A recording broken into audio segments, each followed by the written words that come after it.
જવાબ શું દે?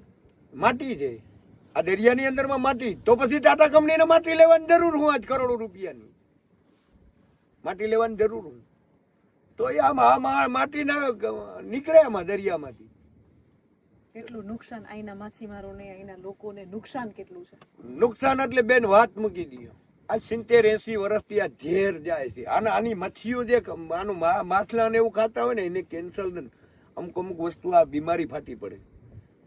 આજ માછલા અહીંયા હતા એ આજે એના ઘર મૂકીને વયા ગયા ને કંઈક આમાં અંધા થઈ જાય, આ જીવ સૃષ્ટિ અંધું થઈ જાય. કેમિકલ છે આ દરિયાની અંદરમાં, કેટલું ફેલાય, કેટલી નુકસાની થાય. શું આ પર્યાવરણમાં ધ્યાન રાખે આ કંપનીઓની સરકાર? પબ્લિકનું કોઈ સાંભળવા નથી. પબ્લિકનું આમાં મને તો લાગતું નથી. મેં આજે 16-17 વર્ષથી એક ધારો હું લડું, કેમ ન્યાય નથી મળે?